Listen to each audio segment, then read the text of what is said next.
And this is an indication of the degree of anger within the various sections. Peasantry, all of us know already what's happening. So, in this situation, and while this is going on one hand, the patronization to the communalization that is going on the other. In fact, the only agenda that's unfolding with this government is that of the patronage to the communal agenda, the Hindutva agenda. That is going on uninterrupted. Higher education to begin with, plus in various other fields, I mean, that is going on, that is continuing. So, it's in this background that the CPM and the left feel that the only way right now is to din some sense and make the corrections to policy, the sometimes very reckless policy prescriptions of this government, is through strengthening our popular struggles and mounting this pressure. The parliament no longer is able to play that role because of the anomalous situation of their majority in the Lok Sabha and a minority in Rajya Sabha.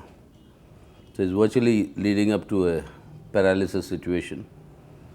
The special session on the GST that was all so promised about, that in my opinion will never come about, because on the one hand the BJP requires the support of regional allies, which is important to run the government and run the parliament.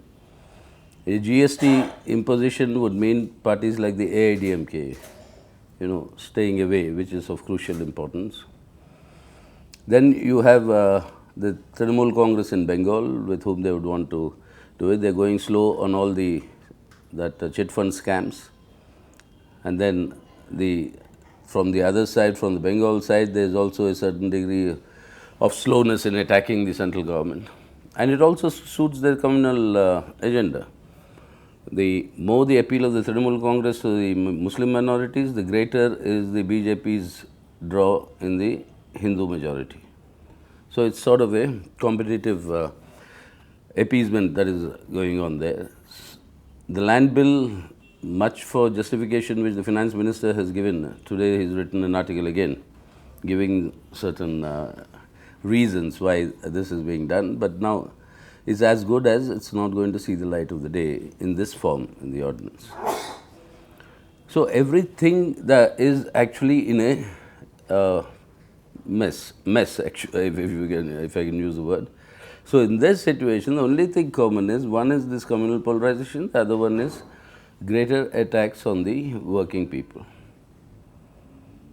It's begun at the bottom, but it's going to reach all of you in sooner than later through various other forms, because that is the only way that they can sustain themselves. So, then our decision is that there is no other option but to strengthen the people's struggles. So, tomorrow you will find, along with the workers' struggles in many parts of the country, you will find a situation of a general hartal that will come up, because all the Kisan movements, and they are also converging with this. In many parts, there are already student strikes of the educational institutions, many places where the union elections are not being held. Places like even the Film Institute and others, they have their own specific demands of their fight against the government. So, all this is going to converge tomorrow, and I think from then onwards it's going to be a very important phase in popular mobilizations mounting the pressure on the government to rethink on much of the bravado and all the election noises that all of us heard.